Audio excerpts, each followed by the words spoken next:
दक्षिण भारत के जंगल में सुबह की रोशनी पड़ी। एक सुनहरा तोता पेड़ पर बैठा मीठा सा फल खा रहा था। फल की मिठास देख तोते से रहा नहीं गया और वह बोल पड़ा, अरे वाह, ये फल कितना मीठा है। मैं अपने बच्चों के लिए भी ये फल ले जाऊंगी। ये सोचती हुई वो बहुत खुश हो रही थी। तभी वहाँ पर एक सुंदर सी कोयल आ जाती है। दोस्त, ये क्या, तुम अकेले ही सारा फल खाए जा रही हो? हाँ बरली, फल बहुत मीठा है, इसलिए खाती ही जा रही हूँ। और सुनाओ, तुम कैसी हो और तुम्हारे बच्चे कैसे हैं? मेरे बच्चे अच्छे हैं और दोनों दिन भर खेला करते हैं। शाम को घोंसले पर आ जाते हैं।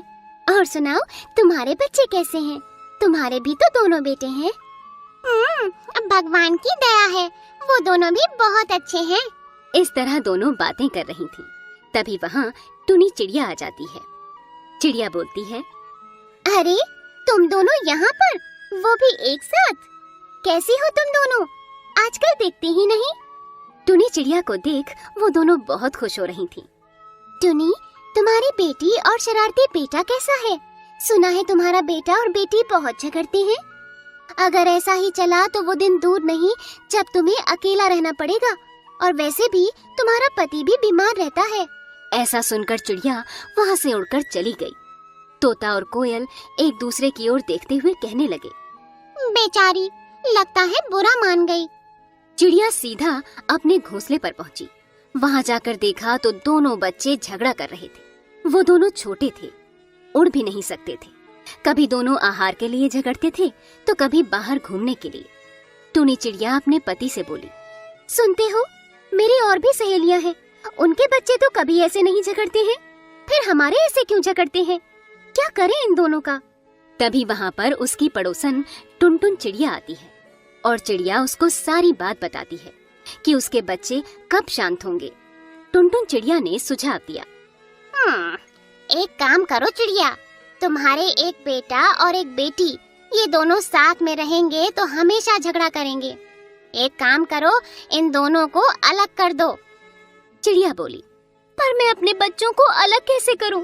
हे भगवान, ऐसा पाप भी नहीं कर सकती। तभी टुनटुन, जो पड़ोसी चिड़िया थी, वो बोली, तुम्हारी बेटी है, इसको कहीं दूर ले जाओ। वैसे भी बेटा तुम्हारे पास में रहेगा तो तुम्हारे सुख दुख में काम आएगा। कभी तुम पति पत्नी बीमार पड़ गए तो तुम्हारी सेवा करेगा। वैसे भी तुम्हारी बेटी तो एक दिन दूसरे घर चली ही जाएगी।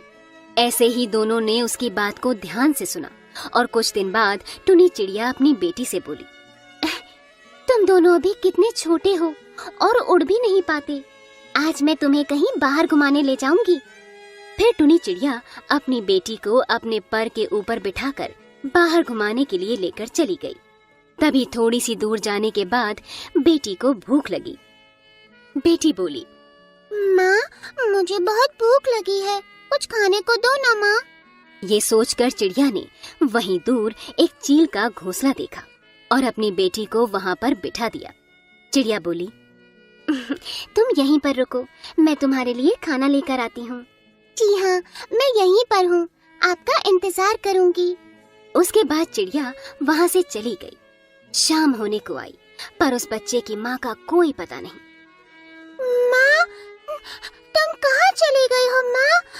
अब तो आ जाओ, बहुत देर हो गई है माँ।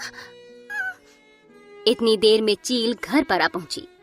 अरे ये किसका बच्चा है और मेरे घोंसले में क्या कर रहा?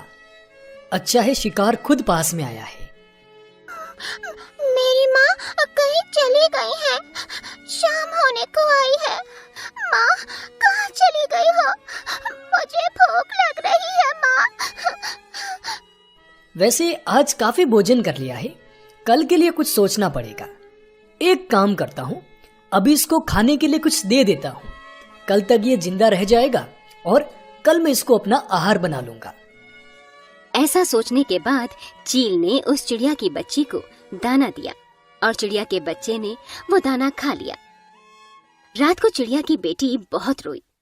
अगले दिन सुबह चील की तबीयत बहुत खराब हो गई, उससे उड़ा तक नहीं जा रहा था। तभी चिड़िया की बच्ची बोल पड़ी, चील, आपको क्या हो गया है? आप ऐसे कांप क्यों रहे अब चिड़िया के बच्ची ने सोचा, चील बहुत बीमार लग रहे हैं, क्या करूं? किसी वैद्य को बुलाना पड़ेगा, पर कैसे? चिड़िया की बेटी को ठीक तरह से उड़ना नहीं आता था, फिर भी वो धीरे धीरे उड़ते हुए जाने लगी। वो कौवा डॉक्टर के पास गई और उनको बुलाकर ले आई। डॉक्टर ने जो दवाई दी थी उससे चील धीरे धीरे ठीक होने लगा। चील चिड़िया की बच्ची से बोला, तुम इतनी छोटी हो, फिर भी तुमने मेरी जान बचाई। आज से तुम मेरे साथ में ही रहोगी। फिर कुछ दिन निकले। एक रात बहुत तेज हवाएं चली, सभी पक्षियों के घोंसले टूट गए, लेकिन चील का घोंसला मजबूत होने के कारण नहीं टूटा। उस तरफ चिड़िया का घर तेज हवा के कारण टूट गया था, पेड़ भी नीचे गिर गया था और हादसे में उसके बेटे और पति दोनों की मौत हो गई थी। चिड़िया कमजोर पड़ जाती है, उसके सहारे के लिए कोई नहीं था। बेचारी फूट फूट कर रो रही थी। न जाने भगवान मुझसे किस जन्म का बदला ले रहे हैं। मेरी जिंदगी में यहाँ कोई नहीं बचा। तभी वहाँ उस चिड़िया की बेटी उड़ते हुए आ जाती है। अब वो भी बड़ी हो चुकी थी और उड़ने के लायक थी। वह अपनी माँ के पास आकर बोलती है, माँ, तुम इतना रो क्यों रही हो? क्या हुआ माँ? और मेरे पिताजी और भाई कहाँ हैं? और मेरा घर भी टूट गया, बताओ ना माँ, क्या हुआ? माँ ने सारी बातें बताई। ये सुनकर बेटी भी बहुत दुखी हुई, पर बेटी कर भी क्या सकती थी। फिर चिड़िया की बच्ची ने कहा, चलो माँ, आज से हम साथ में रहेंगे। आओ माँ, मैं आपको अपने घर ले चलती हूँ। चिड़िया और बेटी दोनों चील के यहाँ आ गए। बेटी ने चील से कहा, पिताजी, ये मेरी माँ है। कल तेज हवा चलने से मेरा घर पूरी तरीके से टूट गया। मेरे परिवार में मेरे पिताजी और मेरे भाई की भी मृत्यु हो गई। इससे हम दोनों बहुत परेशान हैं। चिड़िया, ये तुम्हारी बेटी बहुत बहादुर है। ये उस दिन मेरे दुख में काम आई और टूनी चिड़िया आज तेरे काम आ रही है। ऐसे अपने बेटे या बेटी को अलग नहीं करना। समय कभी भी पलट सकता है। मैं धन्यवाद देता हूँ ऐसी बेटी को जिसने मुझे संभाला और मेरी देख रेख करी। ऐसी बेटी तो किस्मत से मिलती है। पता है ये कितनी अच्छी है। ऐसा एक दिन नहीं निकला जब इसने मेरी सेवा न करी हो। ये सुनकर चिड़िया ने कहा, बेटा, मुझे माफ कर दे। मैंने तुझे खुद से दूर रखा। मैंने वो किया जो कोई माँ नहीं कर सकती। हो सके तो मुझे माफ कर दो बेटा।